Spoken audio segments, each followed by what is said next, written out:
देवाय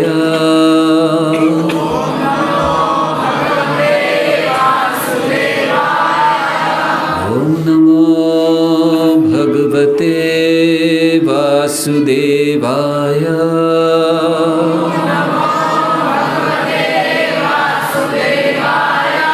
ॐ नमो भगवते वासुदेवाय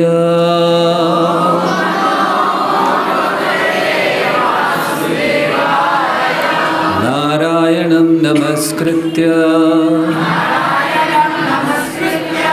नरं चैव नरोत्तमं देवीं सरस्वतीं व्यासं ततो जयमुदीरये नष्टप्रायेष्वभद्रेषु नित्यं भागवत सेवया भगवत्युत्तम श्लोके भक्तिर्भवति नैष्ठिकी। ओम ज्ञानतिमिरान्धस्य ज्ञानाञ्जनशलाकया चक्षुरुन्मिलितं येन तस्मै श्रीगुरवे नमः। श्रीचैतन्यमनोभीष्टं स्थापितं येन भूतले स्वयं रूपः कदा मह्यं ददाति स्वपदान्तिकं। वन्देऽहं श्रीगुरौ श्रीयुतपदकमलं श्रीगुरून् वैष्णवांश्च श्रीरूपं साग्रजातं सहगण रघुनाथान्वितं तं सजीवं साद्वैतं सावधूतं परिजनसहितं कृष्णचैतन्यदेवं श्रीराधा कृष्णपादां सहगण ललिता श्रीविशाखान्वितांश्च। हे कृष्ण करुणा सिंधु दीनबंधु जगत्पते गोपेश गोपिकाकांत राधाकांत नमस्तुते। तप्त कांचन गौरांगी राधे वृंदावनेश्वरी वृषभानुसुते देवी प्रणमामि हरिप्रिये। वाञ्छाकल्पतरुभ्यश्च कृपा सिन्धुभ्य एव च पतितानां पावनेभ्यो वैष्णवेभ्यो नमो नमः। नमो ॐ विष्णुपादाय कृष्णप्रेष्ठाय भूतले श्रीमते भक्तिवेदान्तस्वामिनिति नामिने। नमस्ते सारस्वती देवे गौरवाणी प्रचारिणे निर्विशेषशून्यवादी पाश्चात्यदेशतारिणे। जय श्री कृष्ण चैतन्य प्रभो नित्यानंद श्री अद्वैत गदाधर श्रीवासादि गौर भक्तवृंद। हरे कृष्णा कृष्णा कृष्णा हरे हरे हरे राम राम राम हरे कृष्ण। आप सबसे विनती है थोड़े शांति बनाए रखें। इस तरफ से आवाज़ बहुत आ रही है। हम 2 मिनट शांत रहते हैं देखने के लिए कि आप लोग शांत रहेंगे कि नहीं रहेंगे।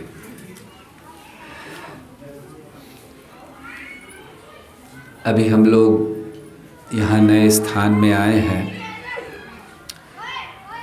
और जो दिवस है मकर संक्रांति, कल था आज था आज है। सो बहुत महत्वपूर्ण दिवस है और आज के दिवस पर यहाँ आए। वैसे तो आप सब जानते हैं मकर संक्रांति के विषय में क्या फेमस है मकर संक्रांति पर। हाँ, खिचड़ी, तिल गुड़, पतंग। हाँ, पतंग कोई कह रहे थे, पतंग। ये जो दिवस है बिना मोबाइल के पूरे भारत में मनाया जाता है,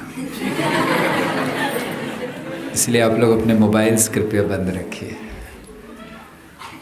पूरे भारत में अलग अलग नामों से, आसाम से लेकर यहाँ इस तरफ मुंबई महाराष्ट्र की तरफ, नीचे से ऊपर सब तरफ ये दिवस मनाया जाता है। बस नाम अलग अलग हैं। कहीं पोंगल खाया जाता है तो कहीं खिचड़ी खाई जाती है, कहीं तिल गुड़ खाया जाता है, कहीं चावल और गुड़ खाया जाता है। ऐसे अलग अलग स्थानों में इसको मनाते हैं। लेकिन बहुत मान्यता है इस दिन की। मकर संक्रांति, क्या महत्व है इसका, ऐसा क्या हुआ इस दिन पर? इस दिवस पर बहुत सारी प्रसंग हुए हैं। सबको कहना तो मुश्किल है, लेकिन कुछ एक प्रसंग कहेंगे। आज का दिवस इतना महत्वपूर्ण है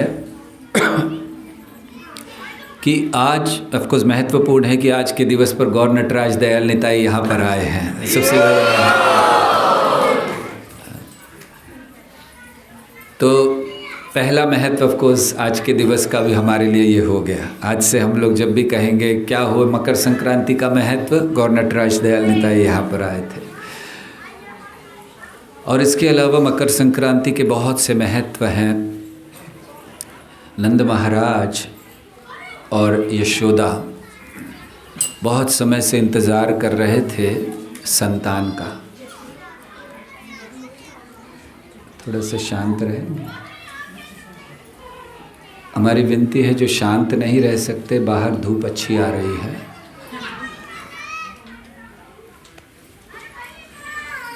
सो नंद महाराज और यशोदा बहुत समय से इंतज़ार कर रहे थे संतान का, और फिर उन्होंने सोचा अब तपस्या करनी है। क्यों? क्योंकि वो भगवान को अपने पुत्र के रूप में पाना चाहते थे, और उन्होंने तपस्या आज के दिवस पर प्रारंभ की थी श्री कृष्ण को पाने के लिए। इस दिवस का महत्व इतना क्यों है? क्योंकि इस दिवस पर देवताओं का दिवस दिन शुरू होता है। इसको उत्तरायण कहते हैं। देवताओं के रात्रि होती है 12 घंटे की, और दिन होता है 12 घंटे का। तो ये संक्रांति, वैसे तो संक्रांति हर महीने आती है। संक्रांति का अर्थ क्या है? नए महीने का प्रारंभ। जैसे पूर्णिमा और अमावस्या होती है, तो पूर्णिमा से नया प्रारंभ होता है। तो वो चंद्रमा के अनुसार, सूर्य के अनुसार इस दिवस पर ये नया महीना शुरू होता है। तो वैसे तो संक्रांति हर महीने होती है, 12 संक्रांतियाँ, लेकिन फिर भी इस संक्रांति का महत्व क्यों है? संक्रांति का अर्थ क्या है?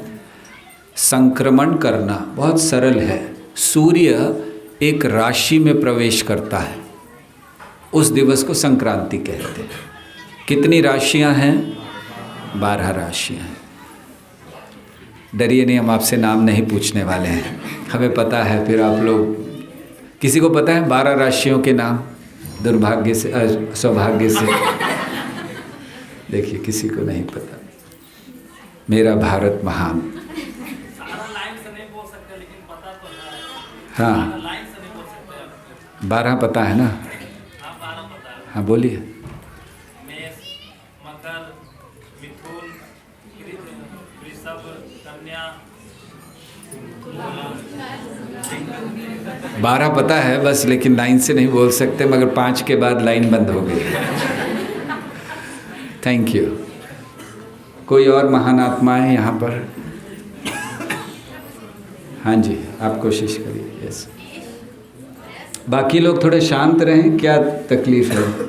आई डोंट नो, लोग बात क्यों करने लग जाते हैं। हाँ जी।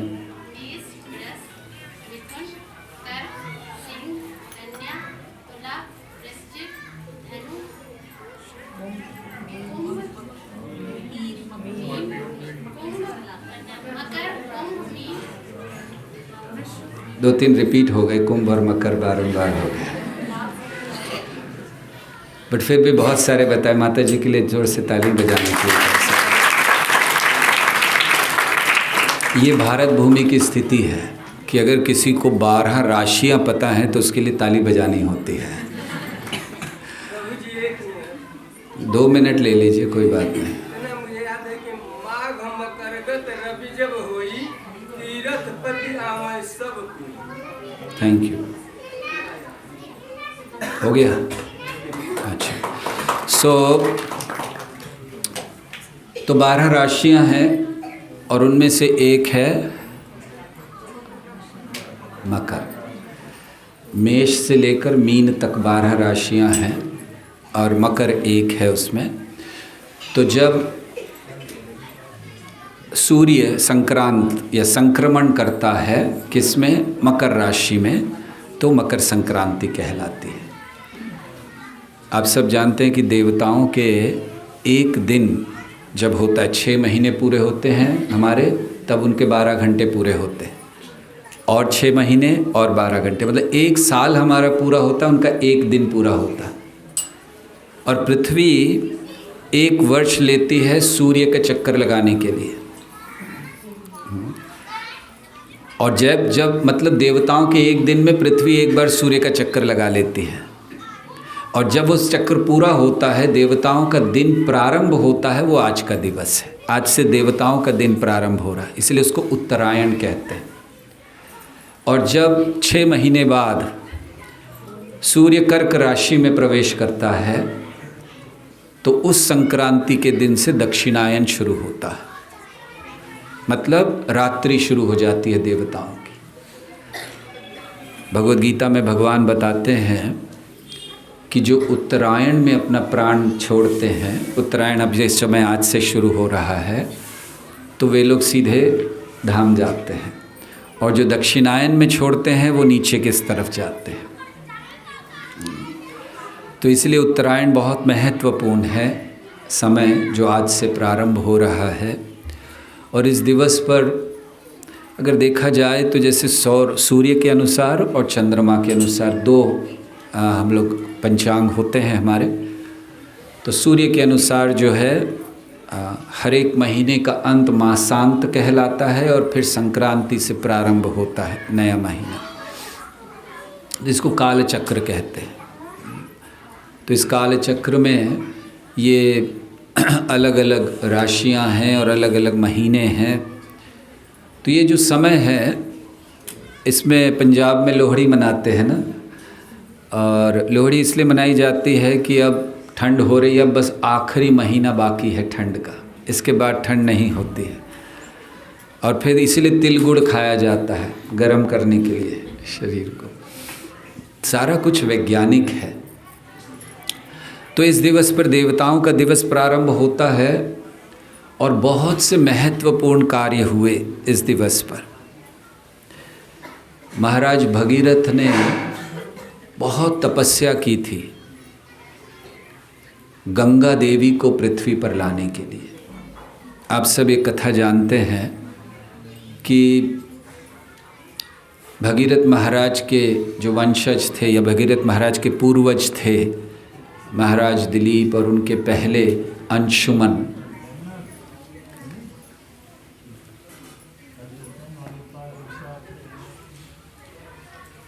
कौन बात कर रहे हैं? क्या चल रहा है प्रभु? आपको बहुत ज़रूरी हो कृपया बाहर जाके मोबाइल पे बात कीजिए।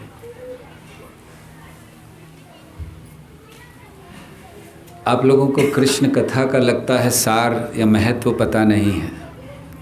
हम लोग किस लिए आए हैं यहाँ पर? भगवान की प्रसन्नता के लिए ना। और हम लोग चिंता करें कि दुनिया में क्या हो रहा है, मोबाइल के बिना बैठ नहीं सकें। शर्म की बात है कि हम लोग 2 मिनट आधा घंटा बिना मोबाइल के नहीं रह सकते। क्या लाभ है ऐसे जीवन का? इतने गुलाम होने की क्या ज़रूरत है हम लोगों को? और ऐसे कौन से हम लोग देश चला रहे हैं कि प्रधानमंत्री हैं कि 5 मिनट अगर मोबाइल पे बात नहीं करेंगे तो कहीं बम फट जाएगा। सो इतने गुलाम मत बनिए मोबाइल के, टेक्नोलॉजी के, कि जब कृष्ण कथा हो, भगवान की बात हो, तो हमें ध्यान ही नहीं रहे। सो अभी भी हमारी प्रार्थना है आप सबसे, आप में से कोई भी ऐसे महत्वपूर्ण व्यक्ति हैं जिनके बिना देश नहीं चल सकता। मोदी जी बेचारे इस समय परेशान होंगे कि क्या हो गए, कहाँ कथा सुन रहा है, मेरा सारा देश रुका हुआ है। तो आपसे प्रार्थना है, धूप अच्छी है बाहर, लेकिन अगर नहीं है तो कृष्ण पर ध्यान दीजिए। जीवन में कुछ समय तो दे देना चाहिए कृष्ण पर ध्यान। इतना दुर्भाग्यशाली जीवन जीने का क्या लाभ है? हम कुछ गलत कह रहे हैं, सही कह रहे हैं? सही कह रहे हैं ना? और फिर भी आप लोग मोबाइल यूज़ करने वाले हैं।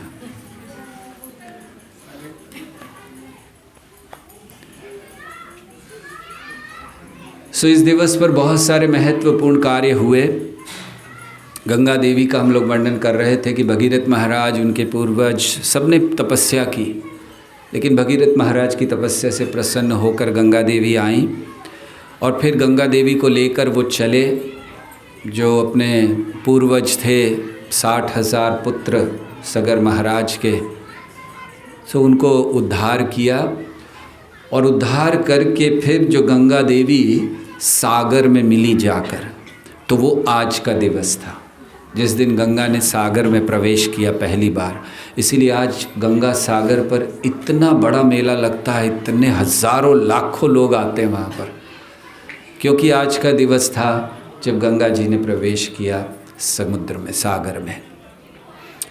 तो इसलिए बहुत महत्वपूर्ण ये दिवस है। और यही दिवस है जब भीष्म देव ने अपना देह छोड़ने का निश्चय किया था। महाभारत का ये बहुत महत्वपूर्ण प्रसंग है। भीष्म देव 2 महीने तक बाणों की शैया पर रहे।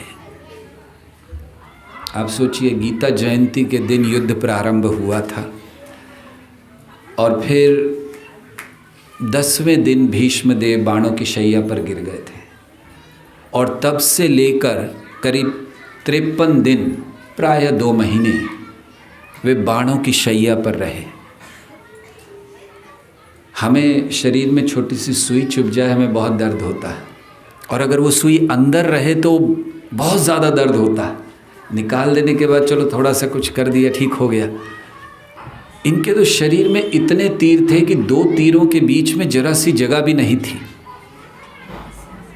और उन तीरों पर 53 दिवस तक भीष्मदेव रहे।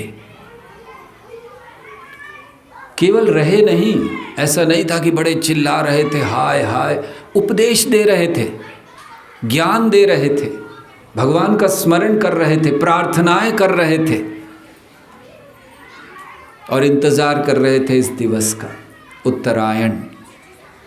क्योंकि दक्षिणायन में देह नहीं छोड़ा जाता, मानन अच्छा नहीं माना जाता दक्षिणायन, तो उत्तरायण का इंतज़ार कर रहे थे। ये बाहरी कारण था, आंतरिक कारण था, वो कृष्ण का इंतज़ार कर रहे थे, क्योंकि कृष्ण को करीब 1.5-2 महीने लग गए आने में। सभी जितने भी लोग मरे थे उनका अंतिम संस्कार करना था, श्री कृष्ण ने किया, क्योंकि युधिष्ठिर इत्यादि से संबंधित थे सब। फिर तर्पण करना था, गंगा पूजा करनी थी, ये सब किया श्री कृष्ण ने युधिष्ठिर इत्यादि के साथ। और फिर वो कर वापस आए, तब तक भीष्म इंतज़ार कर रहे थे। तो भीष्म ने आज का दिवस चुना, किस लिए? ताकि इस दिवस के महत्व को बता सके। तो ये उत्तरायण, ये दिवस आज का है। और एक बहुत महत्व, वैसे तो बहुत सारे इस दिवस पर चीज़ें हुई हैं, लेकिन एक महत्वपूर्ण चीज़ जो हम लोग समझ सकते हैं, चैतन्य भागवत के अनुसार आज का दिवस महाप्रभु ने चुना था सन्यास के लिए। श्री चैतन्य महाप्रभु नित्यानंद प्रभु से कहते हैं, चैतन्य भागवत में वर्णन आता है कि मैं इस दिवस पर, अर्थात ये जो मकर संक्रांति का दिवस है, तो इस दिवस पर सन्यास लूँगा।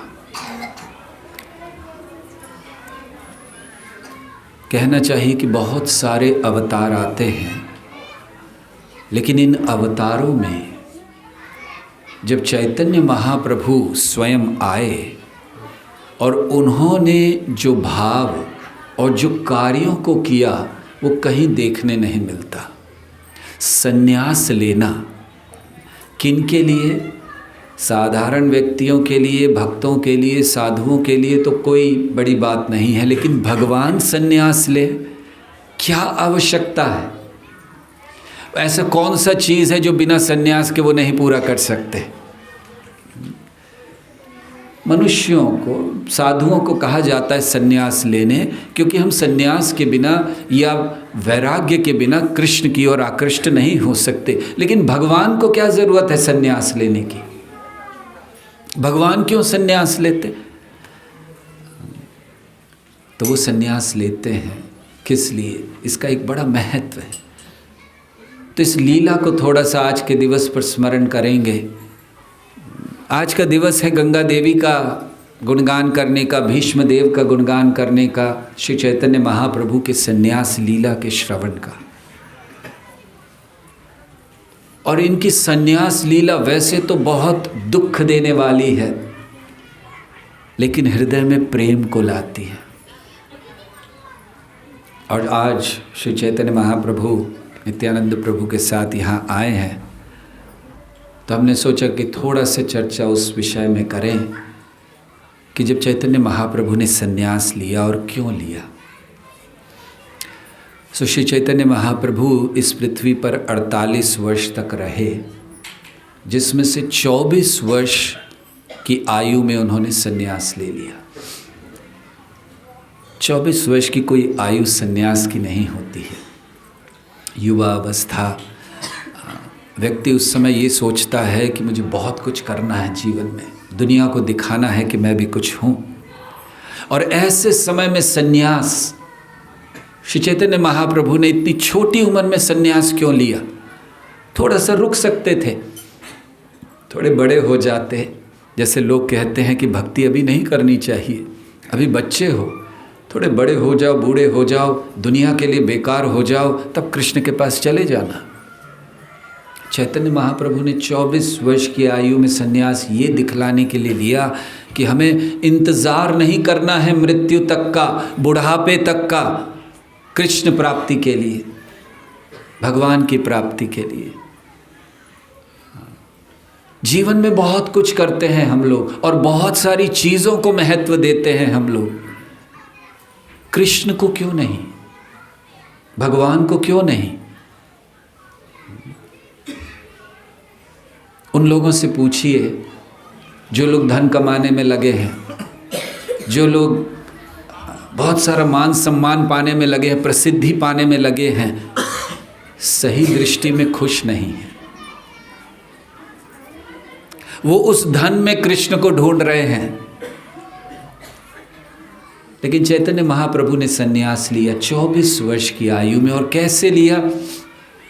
महाप्रभु ने नित्यानंद प्रभु को बुलाया और उनसे कहा कि मैं तुम्हें बता रहा हूँ कि मैं आने वाले मकर संक्रांति के दिवस पर सन्यास लूँगा, लेकिन ये बात किसी को बताना नहीं, केवल मेरी माँ को बताना, केवल ब्रह्मानंद को बताना, चंद्रशेखर को बताना और मुकुंद को बताना, और किसी को नहीं कहना। तो अब कुछ ही लोगों को पता था। एक दिन पहले जब महाप्रभु जाने वाले हैं सन्यास के लिए, एक दिन पहले बहुत से लोग आए उनको मिलने के लिए।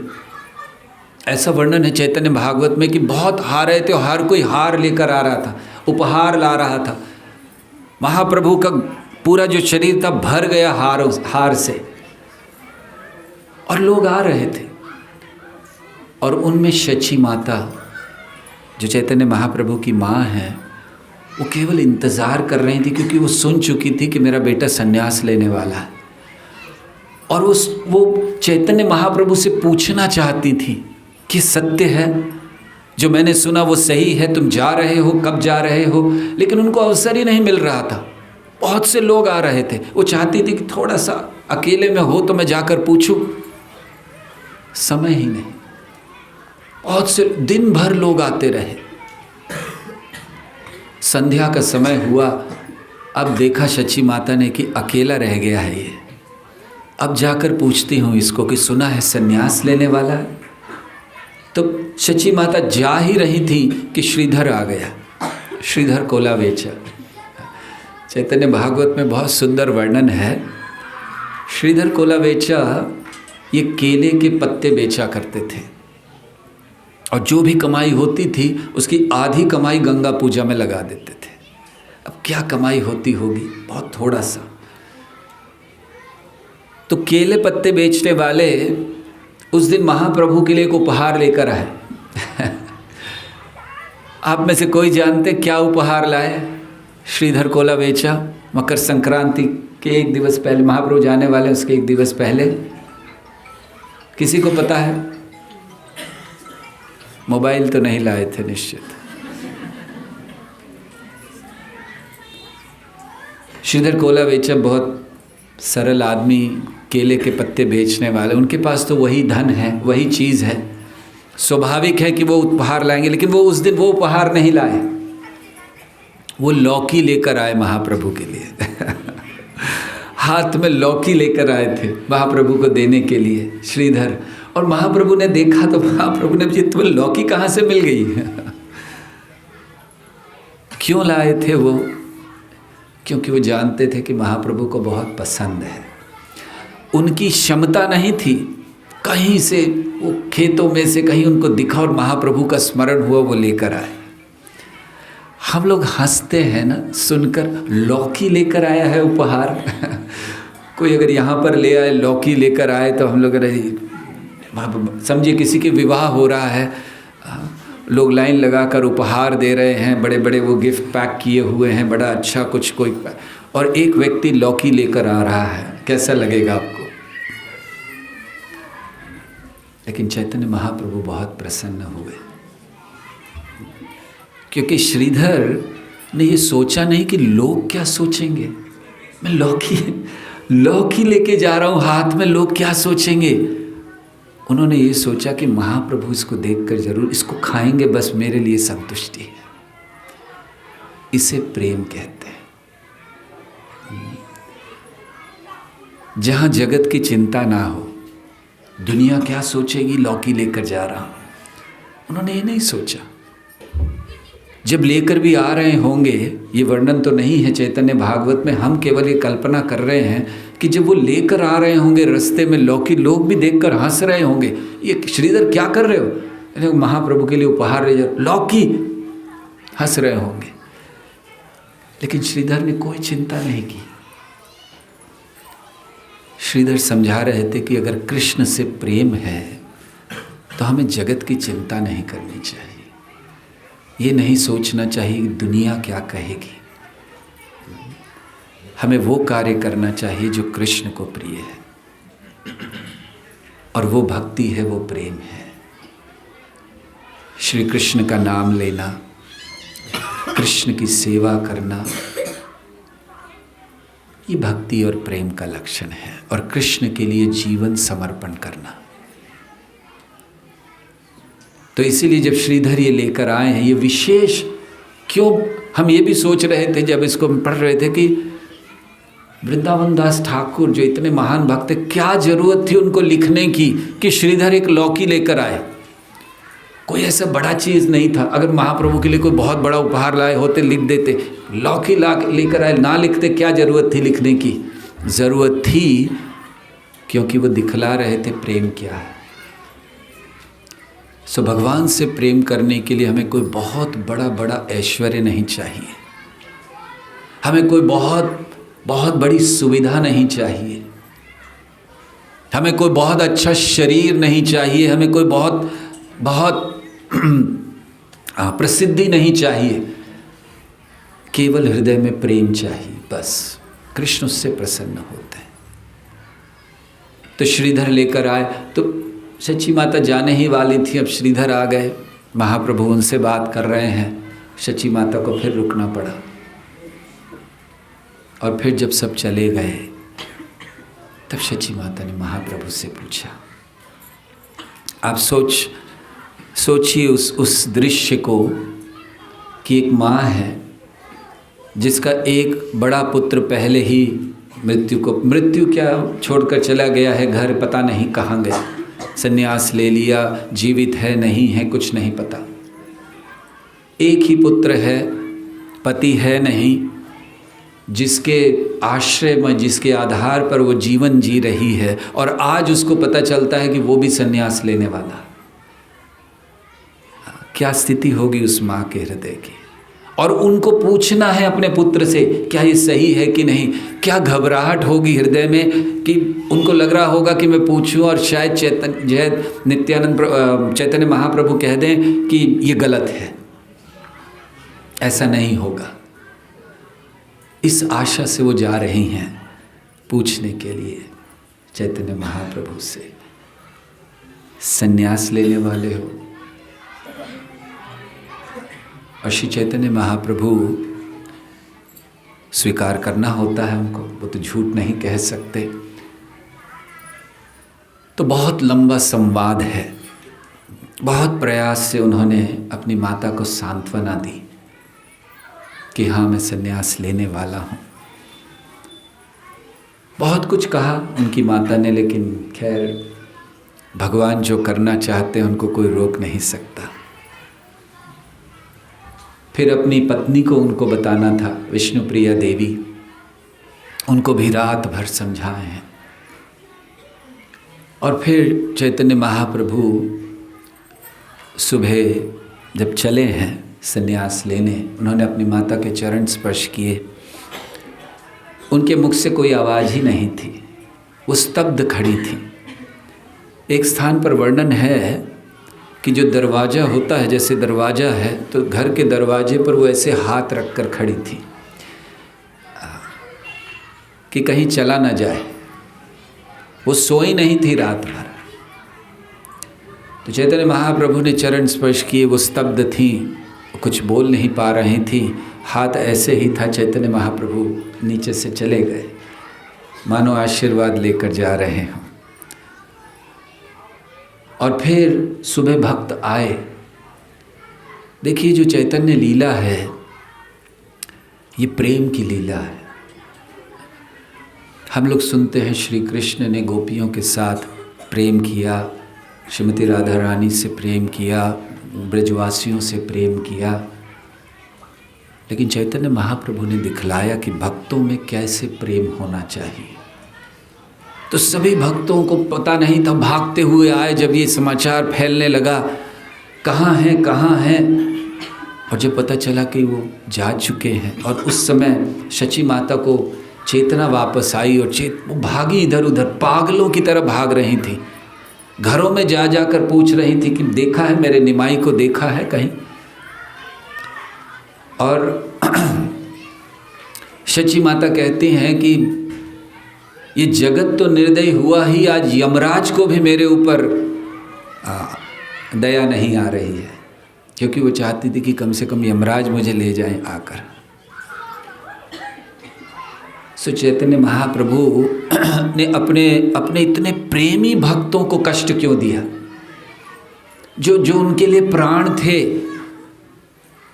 श्री चैतन्य महाप्रभु ने कष्ट इसलिए दिया, उनके हृदय में तीव्रता को बढ़ाने के लिए, प्रेम को बढ़ाने के लिए। और भक्ति यही है। भक्ति का अर्थ है जो भगवान चाहें उसको करें।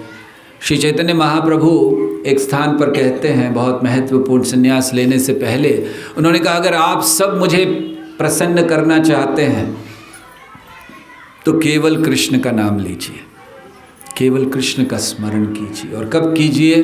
सोते हुए, जागते हुए, खाते हुए।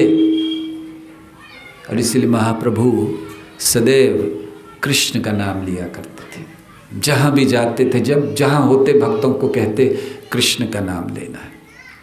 कृष्ण कृष्ण कृष्ण कृष्ण कृष्ण कृष्ण कृष्ण हे कृष्ण कृष्ण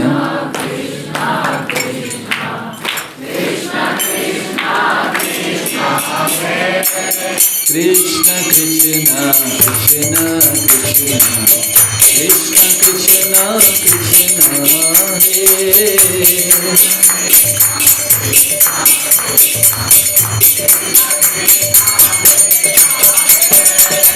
कृष्ण केशव कृष्ण केशव कृष्ण केशव पाहि मां कृष्ण केशव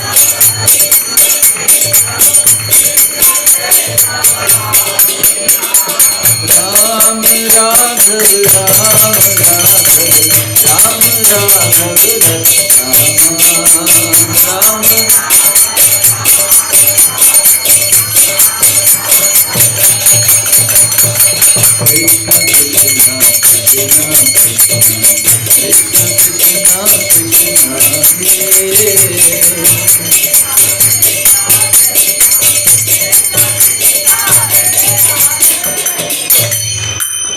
तो महाप्रभु चाहते थे कि हम हमेशा भगवान का नाम लें, कृष्ण का नाम लें।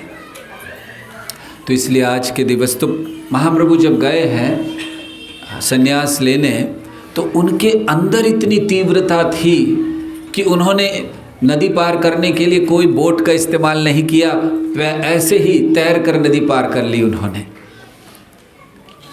और वर्णन किया गया है कि उनकी आँखों से जो आंसू निकल रहे थे ऐसे ऐसे नहीं आ रहे थे, ऐसे लग रहा था बंदूक से गोलियां चल रही, ऐसे उनकी आंखों से आंसू आ रहे थे, ऐसी तीव्रता थी, वो भाग रहे थे संन्यास लेना।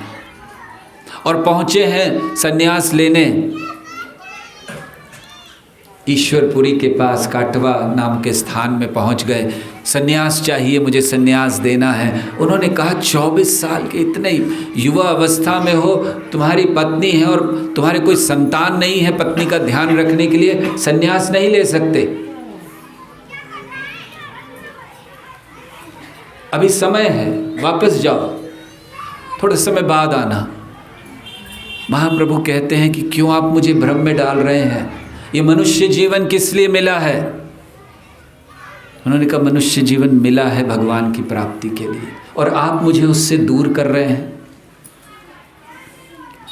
ईश्वरपुरी ने कहा अच्छा ठीक है, एक काम करो, जाओ।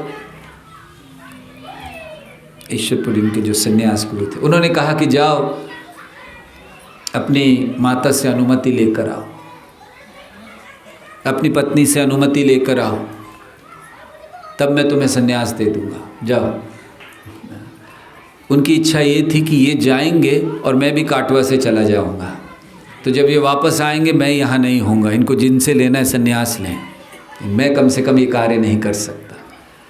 तो महाप्रभु चले और फिर उन्होंने वापस बुलाया, क्योंकि उन्होंने कहा कि मैं जानता हूँ ये कौन है, इनकी इच्छा के से तो जगत चलता है, और अगर इनकी इच्छा है तो कौन रोक सकता है। तो फिर उन्होंने संन्यास दिया। और ऐसा वर्णन है कि जिस दिन संन्यास हुआ और पूरा काटवा शहर जो था, पूरा स्थान, सब रो रहे थे, क्योंकि महाप्रभु के इतने सुंदर घुंघराले बाल थे।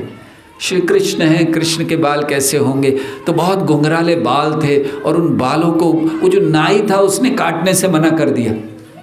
जब उसको बुलाया गया संन्यास के पहले बाल, उसने कहा ये मैं काट ही नहीं सकता इतने सुंदर बाल। खैर फिर महाप्रभु की योजना उसने किया, और जब महाप्रभु वापस आए संन्यास लेकर, और शची माता ने देखा अपने पुत्र को सन्यासी के रूप में, शची माता ने कहा कौन है वो सन्यासी जिसने इसको संन्यास दिया। शची माता उनको दोषी ठहरा रही थी, कौन है वो सन्यासी। तो इस पूरे प्रसंग में चैतन्य महाप्रभु ने बहुत तीव्रता से प्रेम को बढ़ाया, और ये दर्शाया उनके भक्तों ने, क्योंकि उनके जो भक्त थे, एक भक्त तो जब उनको पता चला कि महाप्रभु संन्यास लेने वाले हैं, तो वो महाप्रभु की निंदा करने लगे प्रेम से, कि आप क्या चाहते हो, आप मारना चाहते हो हम सबको। ऐसा प्रेम श्री चैतन्य महाप्रभु के अनुयायियों में होना चाहिए। तो जब इस प्रेम को हम उत्पन्न करते हैं, जब इस प्रेम के लिए हम कृष्ण के निकट आते हैं, तो जीवन की सफलता होती है। इसलिए हमारा जीवन ये केवल खाने पीने सोने में ना बीत जाए। बहुत ध्यान रखिए, आज का समय ऐसा है कि बहुत सारी चीज़ों का प्रभाव हम पर होता है, लेकिन हमें ध्यान रखना है, जीवन के उद्देश्य को ना भूलें। इसीलिए श्री चैतन्य महाप्रभु वो जब आए हैं तो एक उद्देश्य को लेकर आए हैं, एक उद्देश्य को लाए हैं। क्या उद्देश्य है? एक बहुत सुंदर भजन में उस उद्देश्य को कहा गया। जैसे आज का दिवस है या एकादशी इत्यादि होते हैं, इनको हरिवासर कहते हैं। इन्हें श्री हरि को बहुत प्रिय दिवस हैं। तो इन दिवसों पर क्या करना चाहिए, उद्देश्य क्या है, इसको वर्णन करते हैं। श्री हरिवासरे हरि कीर्तन विधान नृत्य आरंभिला प्रभु जगतेर प्राण। श्री हरिवासरे अर्थात ऐसे दिवसों पर जो श्री हरि को बहुत प्रिय है, क्या करना चाहिए? कीर्तन विधान। ये शास्त्र कहता है कीर्तन का विधान है, कीर्तन होना चाहिए। और इसको जानते हुए नृत्य आरंभिला प्रभु जगतेर प्राण, महाप्रभु ने कीर्तन आरंभ किया। ये जो समय है कलियुग, इसमें अगर कोई मार्ग हमें श्री कृष्ण के प्रेम तक ले जा सकता है तो वह है हरि नाम संकीर्तन। और इसीलिए चैतन्य महाप्रभु ने इसको प्रारंभ किया और कीर्तन हुआ।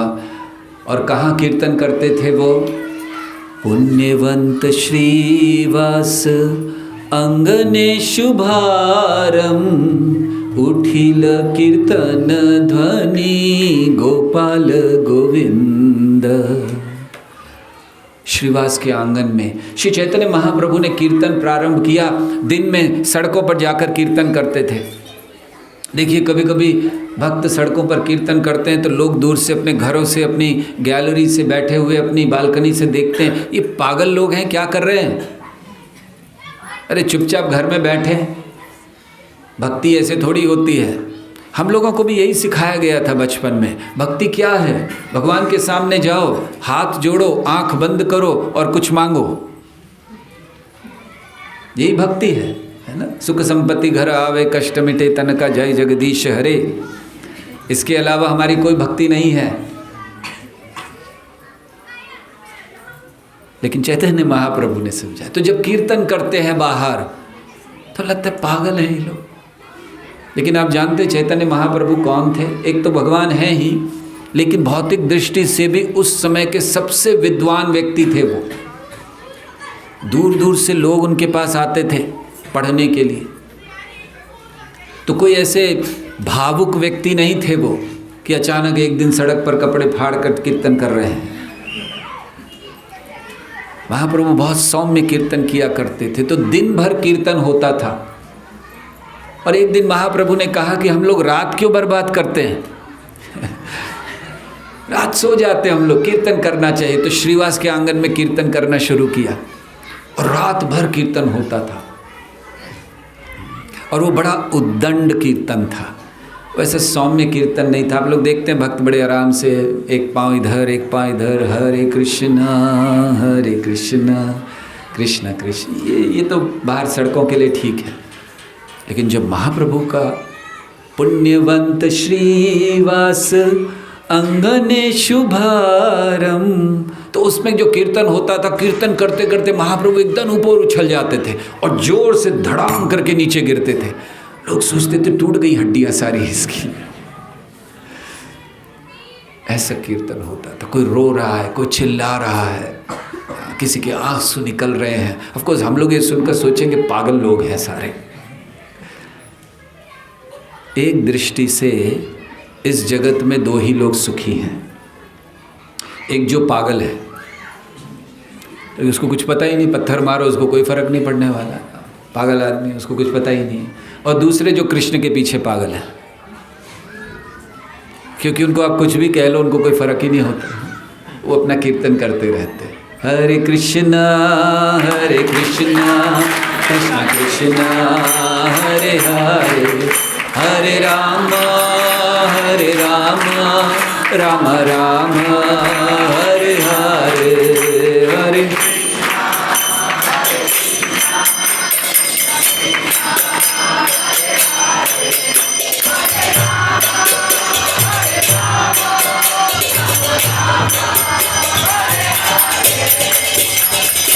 तो ये जो सड़कों पर कीर्तन होता है, ये जो महामंत्र गाया जाता है, ये कोई पागलपन नहीं है, ये समय की बर्बादी नहीं है, ये दरअसल समय का सदुपयोग है।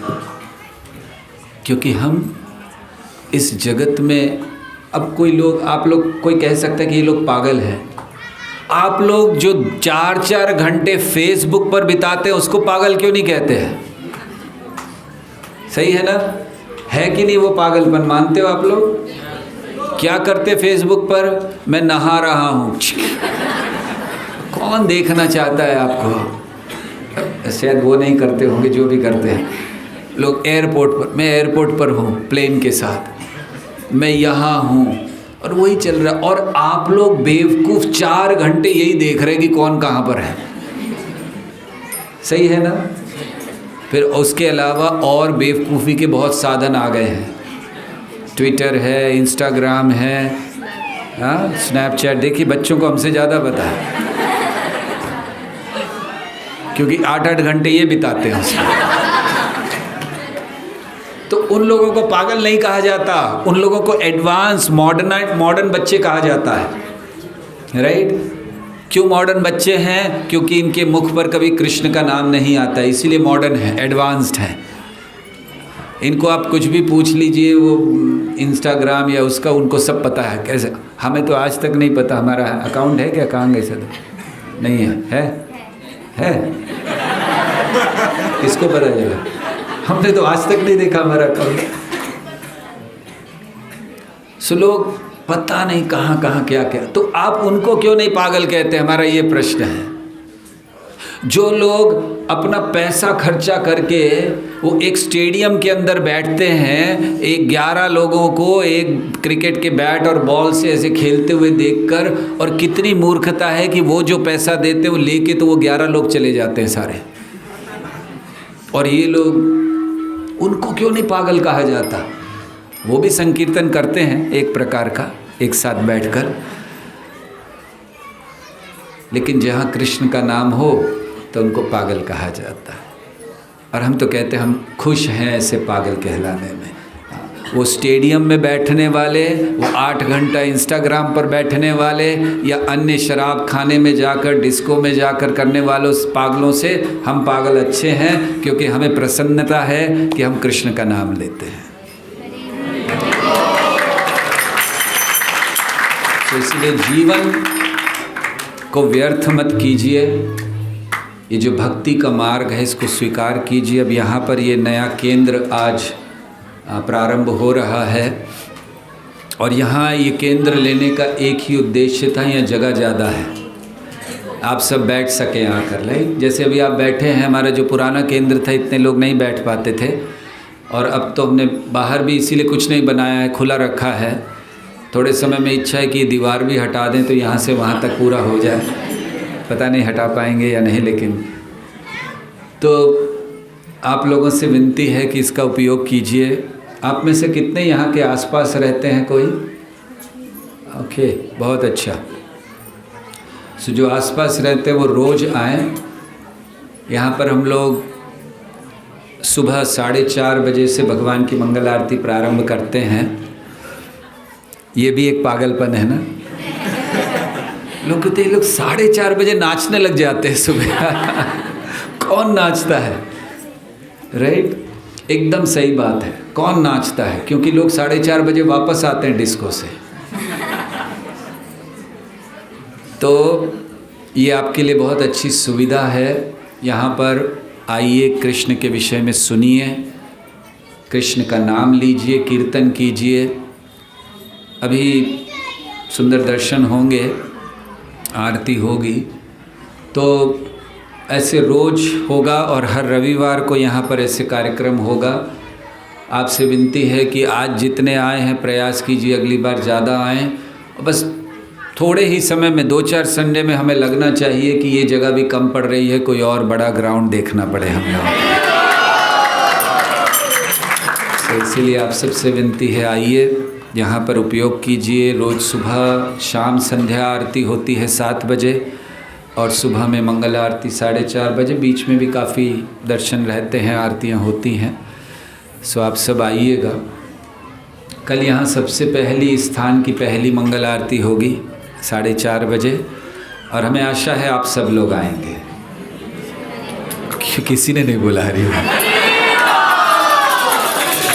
किसी के मुख से थोड़ा थोड़ा निकल रहा था, हरी ठंड में उठ पाएंगे कि नहीं पता नहीं। सो कृपया सुबह नहीं तो शाम संध्या आरती के लिए आइए, लेकिन आइए स्थान का उपयोग कीजिए ताकि भक्ति बढ़ सके। और एक बात जान लीजिए, जितने लोग भक्ति करेंगे उनके भक्ति के प्रभाव से अन्य लोग भी सुखी रह सकेंगे। इस जगत में अगर अन्य लोग अभी तक कलयुग में सुखी हैं, उसका एक ही कारण है कि कहीं ना कहीं कुछ लोग भक्ति कर रहे हैं। जिस दिन ये भक्ति बंद हो गई उस दिन कलयुग में केवल फिर कष्ट ही कष्ट होगा। सो अन्यों की सेवा के लिए और अपने जीवन को सफल बनाने के लिए इस हरे कृष्ण महामंत्र को हृदय से हर रोज़ अपने जीवन में इसको ग्रहण कीजिए और उच्चारण कीजिए। हरे कृष्णा कृष्णा कृष्णा हरे हरे, हरे राम